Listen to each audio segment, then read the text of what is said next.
मित्रों नमस्कार। आज हम इस वीडियो में बिहार की जो दुर्दशा है शैक्षणिक रूप से, आर्थिक रूप से, उस पर थोड़ी चर्चा करेंगे। इस कोरोना काल में बिहार की जो दुर्दशा है, जो आर्थिक स्थिति है, यहाँ की जो रोज़गार की स्थिति है, जो पलायन की स्थिति है, शिक्षा के संदर्भ में, रोज़गार के संदर्भ में, वो सब सामने एक बार फिर आया।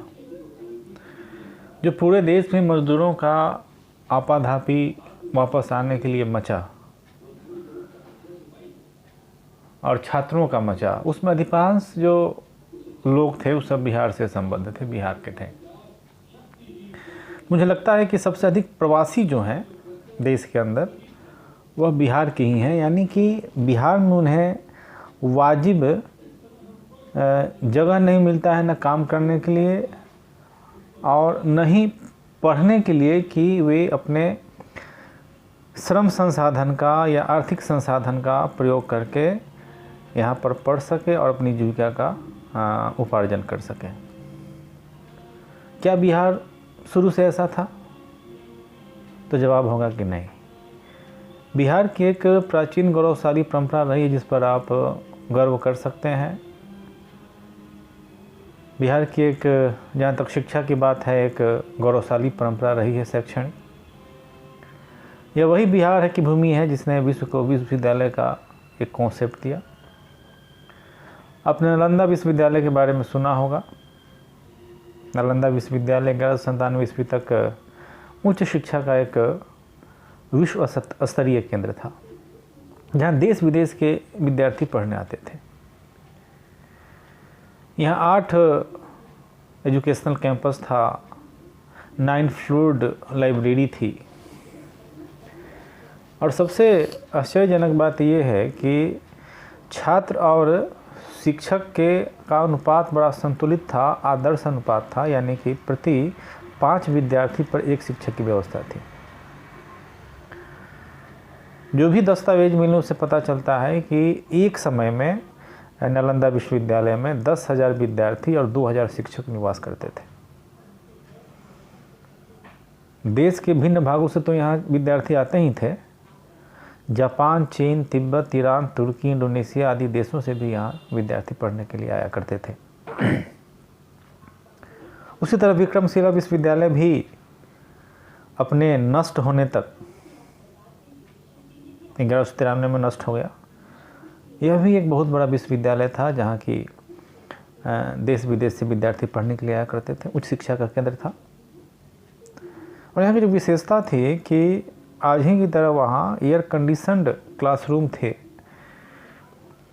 जो कि जल के सहयोग से उसको वातानुकूलित किया जाता था रूमों को। अब समझिए कि एक वैज्ञानिक जो दक्षता थी वहाँ कितनी थी।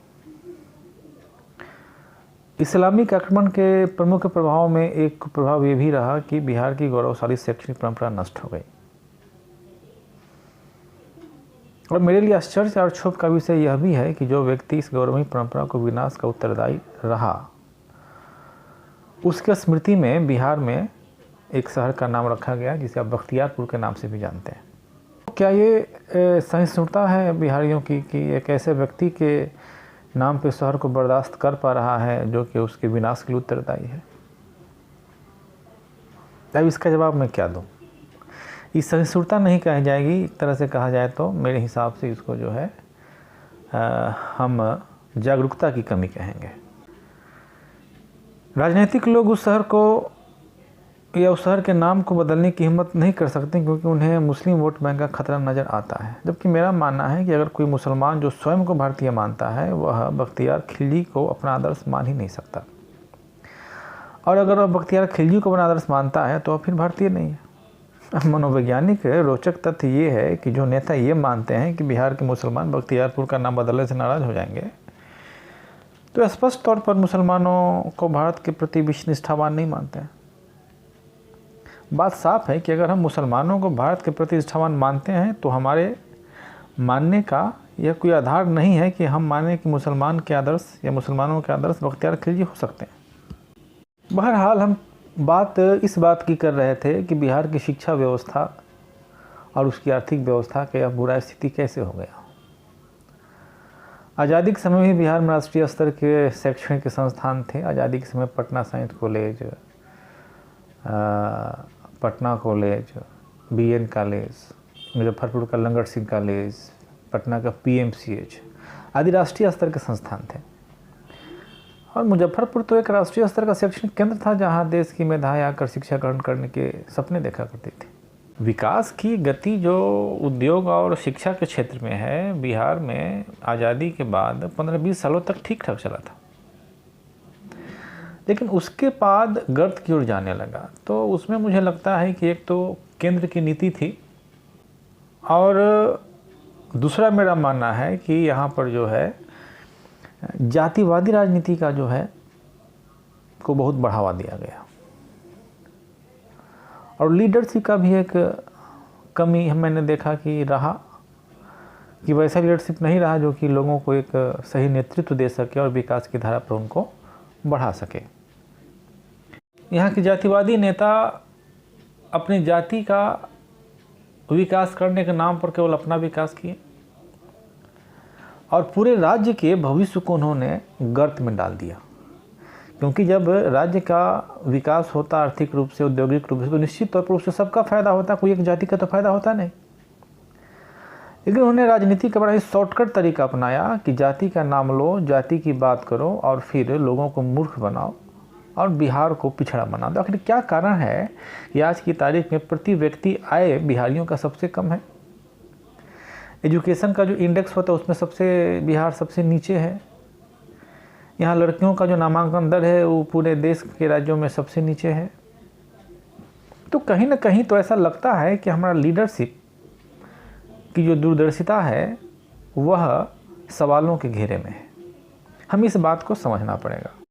एक कारण मुझे लगता है कि वामपंथी आंदोलन भी जैसे बिहार में बहुत तेज़ी से बढ़ा, नक्सलवादी आंदोलन बढ़ा, और बिना मतलब का जो है वर्ग संघर्ष विभिन्न क्षेत्रों में फैलाया गया, जिससे कि कृषि का विकास बहुत बाधित हुआ। और जो मजदूर यहाँ आराम से काम करते थे, घर के पास रह के काम करते थे, उन्हें भी पलायन होने के लिए मजबूर होना पड़ा कि लोग सुरक्षा के खोज में जो है बिहार से बाहर जाकर काम करने की सोचने लगे, पढ़ने की सोचने लगे, नौकरी करने की सोचने लगे। शिक्षा का जो है उत्तरोत्तर ह्रास हुआ। प्राथमिक शिक्षा की स्थिति आप देख ही रहे हैं क्या हो गई है। उच्च शिक्षा जो पिछले 25-30 साल पहले पटना का साइंस कॉलेज था, या फिर बहुत सारे यहाँ कॉलेजेस थे जिनका नाम था पूरे भारत में, उसकी स्थिति कितनी गिर गई है। ऐसा शायद ही कोई बहुत उच्च संस्थान हो जहाँ लोग पढ़ने की इच्छा रखते हों, लोग बाहर चले जाते हैं, बहुत बड़ी राशि चली जाती है बाहर। जो लोग पढ़ना चाहते हैं इंजीनियरिंग में, मेडिकल में, अब मेडिकल में तो मान लीजिए कि अच्छे कॉलेजेस की बात किया जाए तो कुछ है, एक माना सरकारी तो है ही, कुछ प्राइवेट कॉलेजेस है, लेकिन इंजीनियरिंग कॉलेज की बात की जाए तो शायद ही कहीं देखने को मिलता है कि निजी क्षेत्र में उस तरह का कॉलेज यहाँ पर स्थापित किया गया है। तो निश्चित तौर पर लड़कों के लिए पलायन का कारण है, क्योंकि यहाँ उस तरह का विद्यालय है ही नहीं, संस्थान है ही नहीं। हो सकते हैं कि आज़ादी के समय जहाँ बिहार में एग्रीकल्चर कॉलेज की संख्या 2 थी, आज वही 4-5 के आसपास है। इंजीनियरिंग कॉलेज 5 था, आज 15 के आसपास होगा। उसी तरीके से अन्य शैक्षणिक संस्थानों का भी विकास यहाँ पर हुआ है।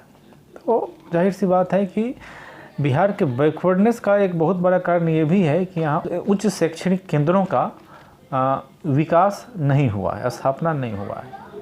तो मजबूरी में यहाँ से छात्र बाहर जाते हैं। एक भारी राशि वह अपने अध्ययन शुल्क के तौर पर दूसरे राज्यों को देते हैं। अगर यहाँ पर होता तो निश्चित तौर पर वह राशि बिहार के अंदर होती, उससे बिहार का विकास होता। वहीं आंध्र प्रदेश में हम देखेंगे कि जो 1955-56 में वहाँ इंजीनियरिंग कॉलेज 4 था, आज 700 के आसपास है। केरला में 1 था तो आज 100 के ऊपर है। यूपी में 2 था तो आज 250 के आसपास है। इवन राजस्थान में जहाँ 2 था वहाँ भी 100 के आसपास है। तो हम आखिर इस तरह की सोच क्यों नहीं रखें? तो हम लोगों को तो जात पात से फुर्सत नहीं है, हम लोगों को तो नक्सलवाद के आंदोलन से फुर्सत नहीं है, तो फिर विकास के बारे में कैसे सोचेंगे? हम ये भूल गए कि अम्बेडकर ने कहा था कि अगर औद्योगिक क्रांति होती है, औद्योगिक विकास होता है, तो खुद ब खुद जो होता है जात पात खत्म हो जाएगा, आर्थिक विकास के बाढ़ में जो है जाति पाति की भावनाएं खत्म हो जाएगी। लेकिन हमने उसको नहीं सोचा, क्योंकि उससे हमारी राजनीति नहीं चलती। तो हमें एक ऐसे पॉलिटिकल फोर्सेज को नकारना होगा जो अपने क्षुद्र राजनीतिक स्वार्थ के लिए यहाँ की जनता को मिसयूज करते हैं, यहाँ के विकास को बाधित करते हैं, यहाँ की पीढ़ियों के साथ अपराध करते हैं। ये तब होगा कि जब हम अपने जाति पाति के सीमाओं से ऊपर उठें। चलिए आज इतना ही, नमस्कार।